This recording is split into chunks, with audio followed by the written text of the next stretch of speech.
Good morning, good afternoon, good evening, wherever you are in the world. Thank you for joining me for this week's edition of the SMIE Consulting Midweek Roundup.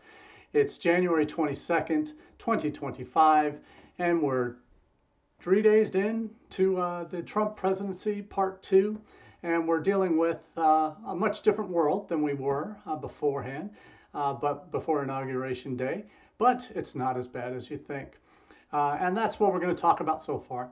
And that's what we're going to be talking about mostly today. And again, as we do each week with the Midweek Roundup, this is our Wednesday live chat on international ed topics that are critical to our jobs in international education here in the U.S. We're impacted by things that go on far beyond our own campuses, beyond our own borders as a country. There are global implications to what we do and things that impact what we do that happen in other countries and things that we can learn from other countries. And that's what we talk about each week. This week will be very U.S. focused on the impact of Trump 2.0 and what that's going to mean in terms of partnerships, in terms of regulations, and most importantly, our students. So we'll talk about all of those here today on the Roundup. We do each week take the questions that we answer on Wednesday afternoons.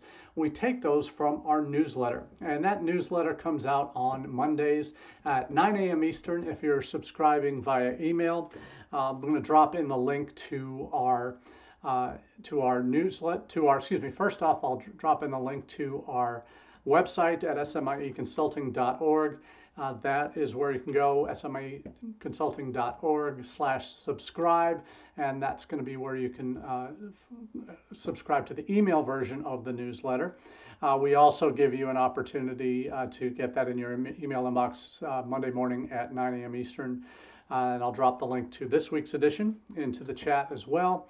And we're going live on Facebook, on Twitter, not on Twitter because they make it difficult for you now, on LinkedIn and on YouTube. So we're grateful that you're joining us either live or on repeat. And I know we've got some folks in the room who said they were going to be stopping by today. So thanks for joining in the conversation, or at least listening in to what we have to say today about the state of our nation as it relates to international education.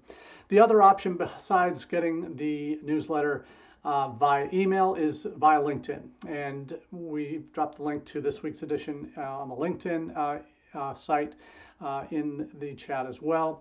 And between the two versions, we now have over 2,300 subscribers in the international ed profession that are getting the newsletter each week. And it's just such an honor and humbling to know that so many folks are getting this content each week for the newsletter, sharing our thoughts on what's going on in our profession and how some of the news we hear can help impact us in a positive way in terms of what we do, keeping in the know.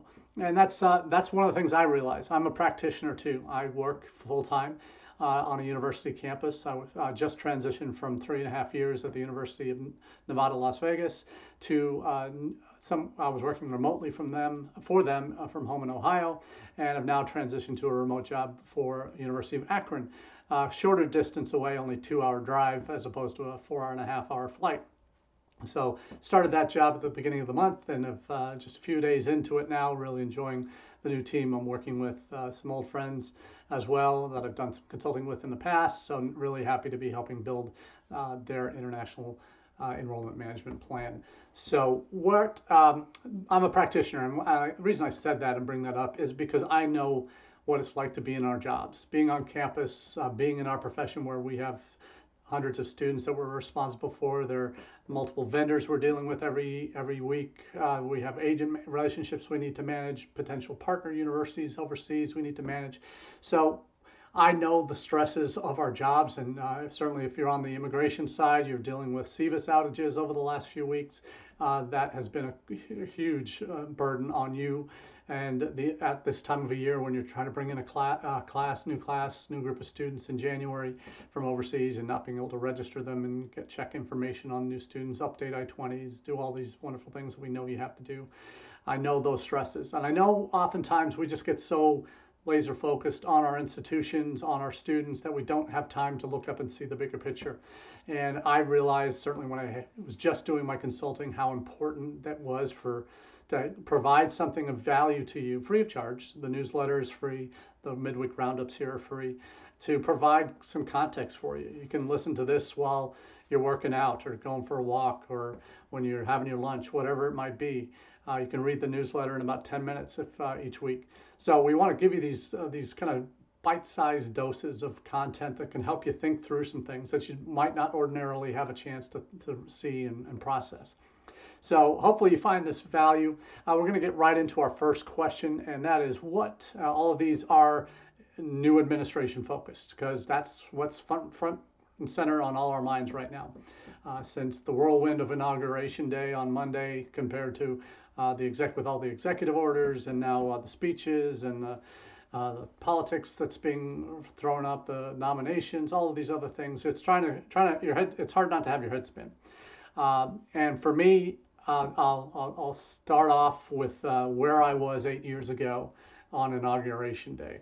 I was working at a university here in town. We had just we were shooting our last part of our university video for the "You Are Welcome Here" campaign. So if you've been around the profession for at least 8 years, you know what that is. That's what was started in shortly after the election in 2016, in November, December.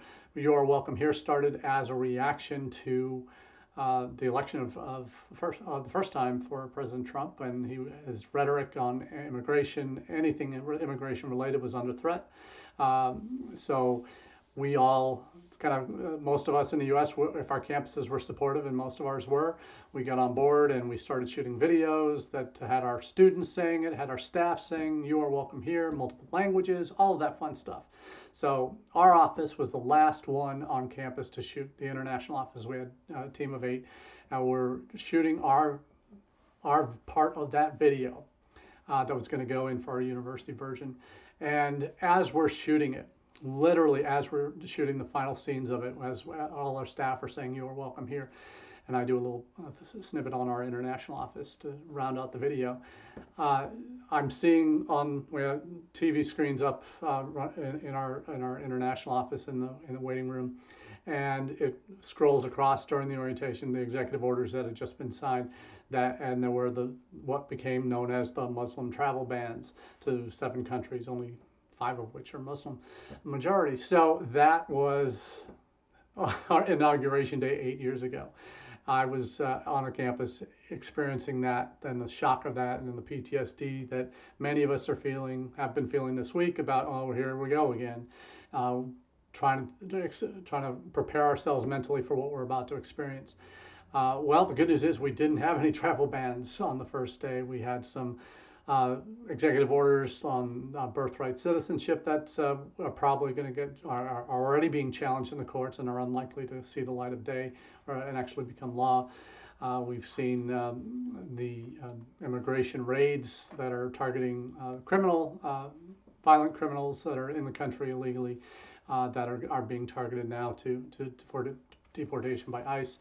So there's all sorts of stuff going on related to immigration, but it's not nearly as bad as it was that first day in the first administration. So right now, knock on wood, we're okay for the most part. None of us are really happy with some of his proclamations on other parts of life in society, and I know I've seen posts from colleagues that are just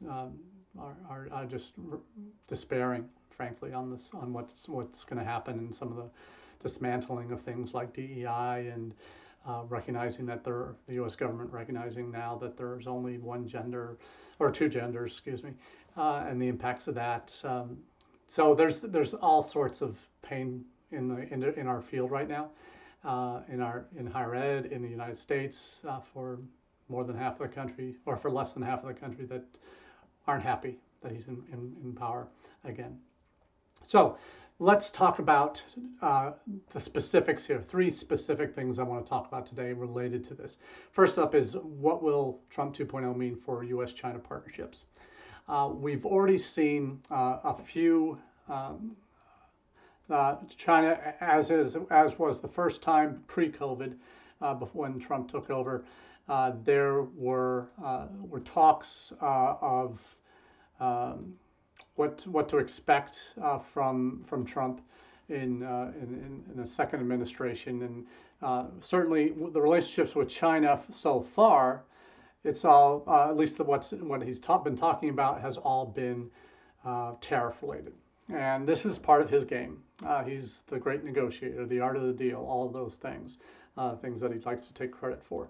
There are two stories that are particularly relevant today. One is University of Michigan partnership with Shanghai Jiaotong University in China.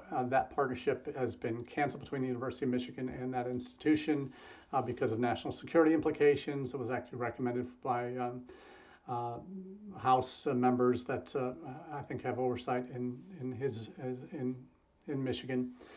That partnership has been canceled. We've over the last 8 years, we've seen Confucius Institutes closed, left, right, and center. But partnerships as they relate to U.S. and Chinese institutions seem to be under threat. And we all know that it's STEM-related, national security-related academic areas that are most under the microscope. There are new regulations related to documenting any funding and partnerships between U.S. and Chinese institutions that the U.S. government has required, and much more detailed levels of documentation that institutions have to provide as to what the nature of the relationships are, where money that is coming from the Chinese side is being used. Programs like the 1,000 Talents programs are probably done in the United States as a promotional tool from China to the U.S. to get access to our talent in the professorial ranks, researcher ranks, to go to China. So those things are probably, I've seen their last days. We've seen, but are there still partnerships that can work? A colleague of mine, Charles Sun in China, has been a very prolific writer on transnational education in China over the last few years. And certainly I've dropped in a link to one of his his take on what Chinese-U.S. institutional partnerships might look like. And certainly there's still a great thirst for those kind of partnerships. Some that are Ministry of Education level approved, some are just for state or province level institutions. There might be easier ways to get those kind of programs approved. In terms of the kinds of programs, yes, certainly those high-tech national security potential implicated academic programs are probably going to be off the table, but how far does that go? Does it affect all STEM programs, or is that just in those high sensitive area ones? We're not quite sure on that, but there may be still possibility to do those.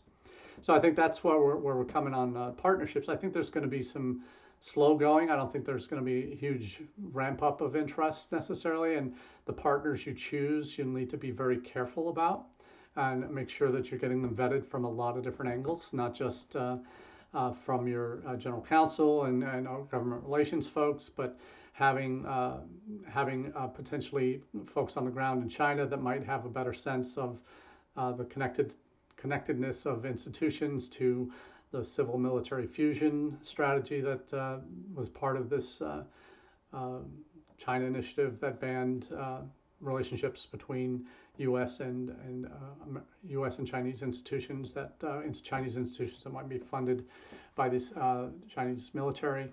So those are concerns that are still legit and will need to be vetted very, very carefully. So probably this is a slower movement on any significant kinds of partnerships. I know at my previous institution, I've talked about this before I left, that they have actually are in the process of starting a Chinese Language and Culture Institute at UNLV.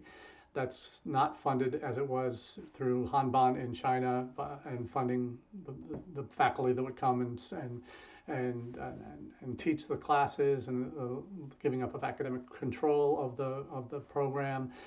That doesn't exist in this UNLV model. It's completely UNLV run in partnership with Sands Corporation, one of the major chains, casino chains and resort chains that are based in Las Vegas.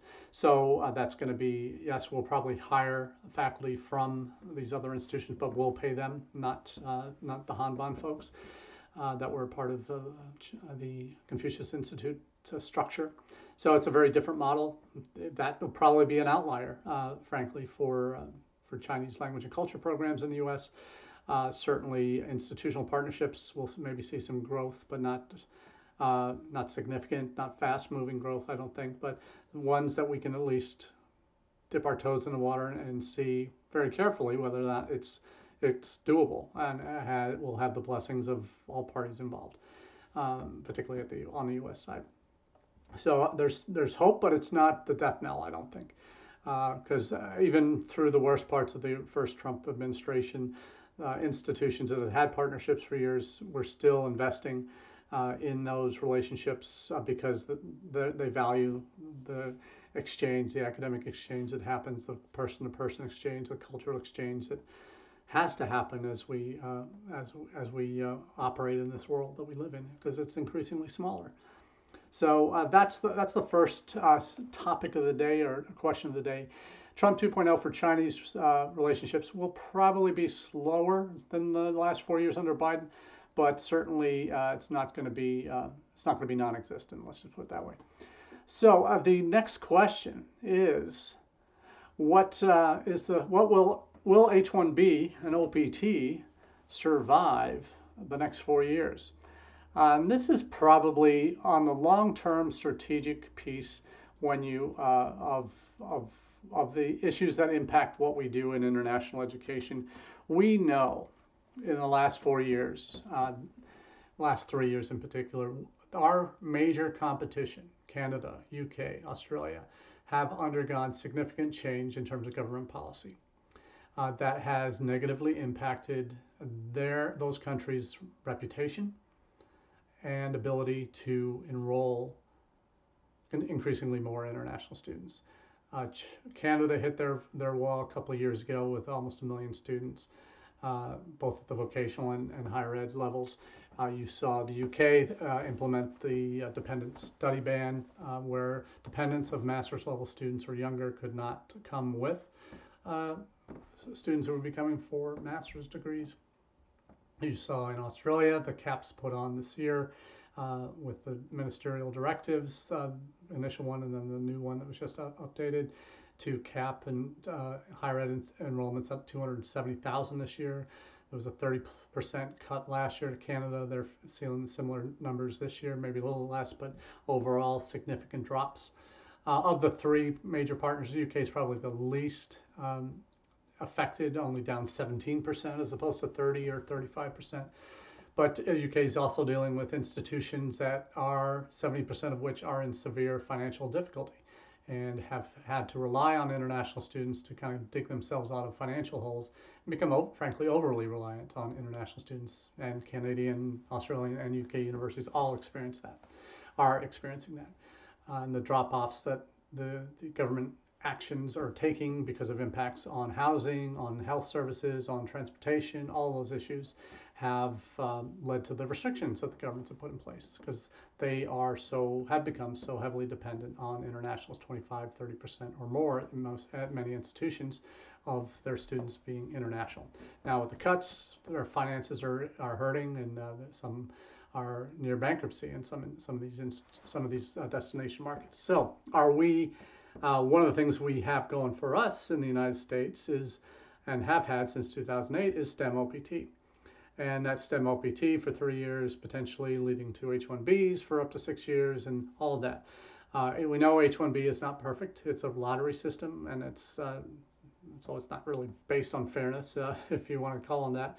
It's luck, depending on which tech firm is submitting their application, how they game the system, submitting multiple applications for the same person from different locations. So there's some real, in the run-up to the election, there was talk about the future of OPT. We had the OPT challenge this past administration, the Washington case that actually was upheld in the Supreme Court, upheld the validity of OPT. So that survived, but will it be permanent? Or will there be future challenges? Probably. H-1B is also being seriously discussed as to, is in its current form, does it work? Does it maximize the potential we have as a country for bringing in the best talent to fill voids in our economy where there are skilled positions in STEM fields and others that we can't fill from U.S. population? So did hear something. We didn't get the travel bans yet. We haven't had any bans on OPT or H-1B or anything like that yet. Whether we will or not, that's still too early to say. But there was in one of the whirlwind press conferences that Trump has been taking. It seems like he's answered more questions in the last 3 days than Biden did in 4 years from the press directly. There was a quick fire round where he was just taking questions and answering them short answers. Someone asked him about what do you feel about H1? How do you feel about H1B? And he said something like, "Well, I understand the arguments on both sides." So, but he was non-committal about what that meant. So we've seen this topic on OPT and H1B. We saw during the campaign. He had this podcast where he promised he'd give green cards to all U.S. or all graduates, international student graduates of U.S. colleges, even associate's degrees up through PhDs, give them all green cards. That was quickly withdrawn by campaign officials, but is that nugget still in there? He's having a podcast with Silicon Valley folks that are dependent on some of this international talent. So we are not sure who's going to win this battle, whether it's going to be the hard right MAGA folks or if it's going to be the Doge Bros. The Doge Bros with Musk and Ramaswamy. Looks like Ramaswamy's kind of getting off the Doge bus because he's probably going to be running for governor of Ohio, where I am, and but they both being former internationals themselves, or at least their families. In Ramaswamy's case, are folks that are very supportive of H-1B and international students and see the value and all of that. So which side of who's going to win out in Trump's brain? And if the tech side seems to be dominating right now with all the just did their AI announcement today with Larry Ellison and CEO of Larry Ellison from Oracle and Sam Friedman from Friedman? No.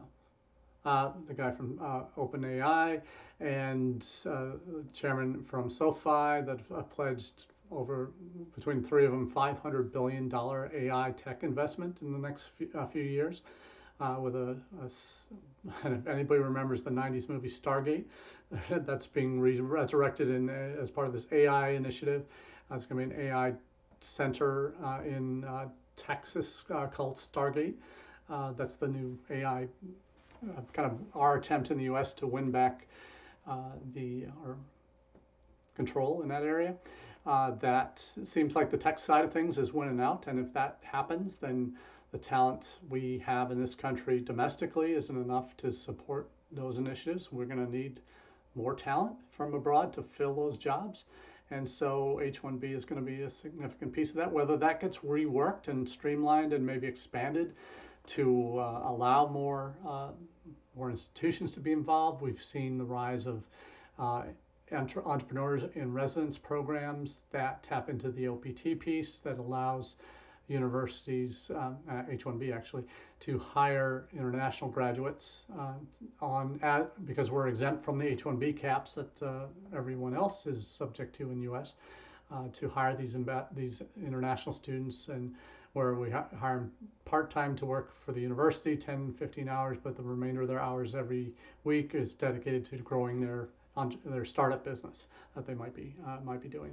Those kind of programs exist. I don't know if any of your campuses are doing them. I'd love to hear if they are, but those might be part of the future of these kind of initiatives that are outside the box kind of thinking, and hopefully show the value to what the U.S. can and should be doing in the tech side and U.S. government providing the regulatory structure that supports that, the expansion of programs like that. So there's still hope on that front, and that if we maintain that or expand what we're doing on the OPT side, on the H-1B side, even snowball's chance that we get the green cards for all international grads, which I'm not going to put my house on, but certainly that would be those would be game changers if that happens, and make the U.S. an even more attractive destination to some of the top talents in the world.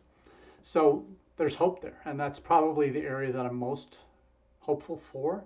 Is that if the tech bros went out in terms of convincing Trump that they need they need a better regulatory environment to support their hiring practices, which are inevitably going to include international student graduates. I think there's a lot of hope there for, amongst everything else that seems to be against things that we stand for in higher education, that are being dismantled and destroyed in the next few weeks and months or days. We are now seeing that that's probably one area on the OPT side. If we can have that bolstered, have H-1B expanded, those are areas that, if that happens, will be significant boosts to the U.S. as a destination, and would bring us, frankly, more in alignment with, frankly, what I've been talking about lately in the newsletter, especially in the last couple of weeks, about what's happening in East Asia. A lot of East Asian countries, for various reasons, are aligning national economic policy, immigration policy, and international education policy to seamlessly work together for the benefit of the nation.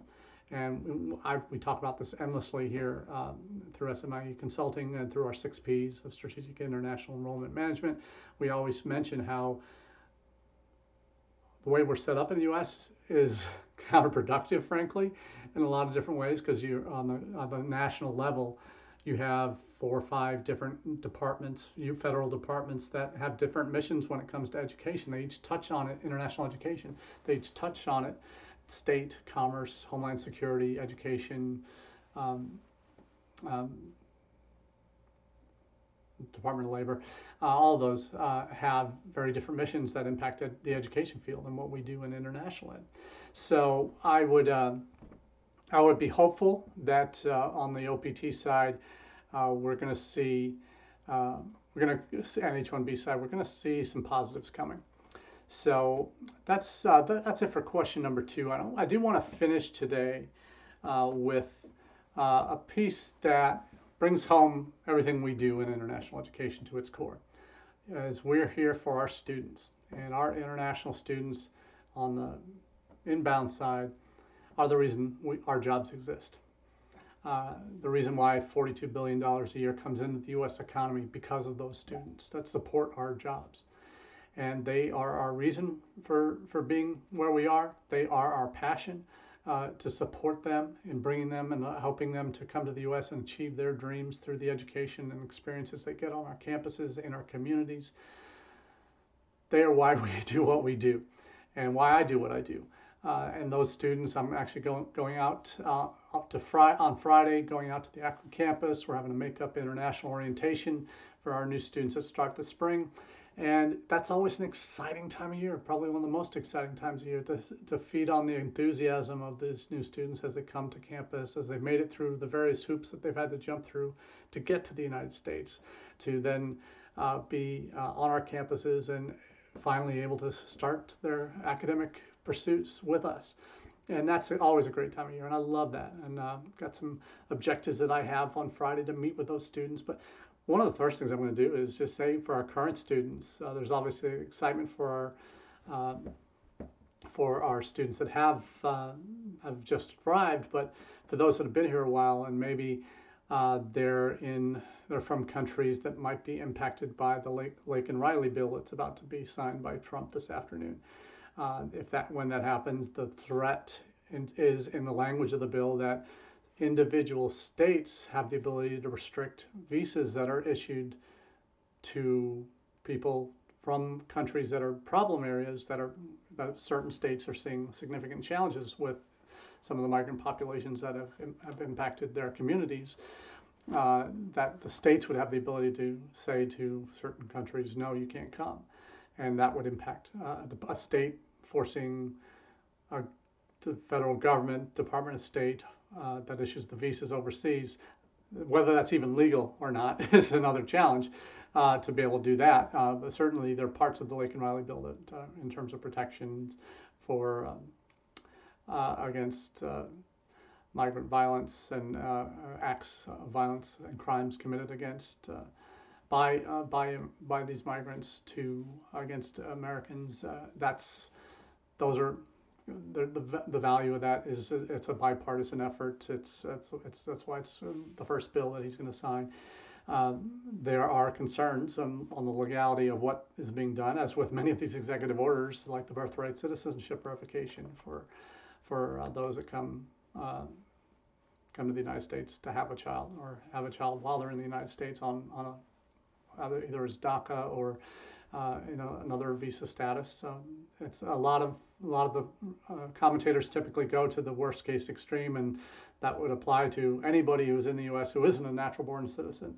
That would be the very extreme, and much like these raids that are going on that everybody's fearing, it's going to be just mass roundups and deportations, where the initial focus is right now on the worst of the worst criminal offenders. So there's a lot of potential negativity that we're having to deal with, that our students are hearing it, particularly if they're in one of the countries, from one of the countries that has significant migrant populations coming.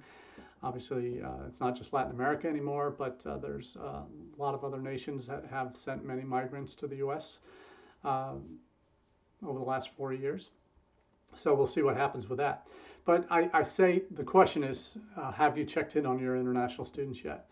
And this is something we should be doing anyway, but particularly at a time when the transition of power and the thankfully peaceful transition of power that we experience in the United States that has happened this time around, we need to celebrate that. And I've seen some colleagues doing that on LinkedIn and other areas, and that is something we do need to celebrate. And that, as though there may be legal questions on some of the things that are being done, doesn't mean that they are not valued on our campuses, that we're not going to be, that we won't protect them on our campuses and do everything we can to advocate for them on our campuses and in our communities. That's our job. And it reminds us, these kind of transition times remind us on how important our role is in supporting them in what they do. And that's why most of us do what we do in this field, is we got into it to see students realize their dreams through study in the U.S. and experiences they can have here. So that's all we have for you this week on the Roundup. So thanks so much for being a part of the conversation. Looking forward to chatting with you in the months and weeks to come. Have a great day.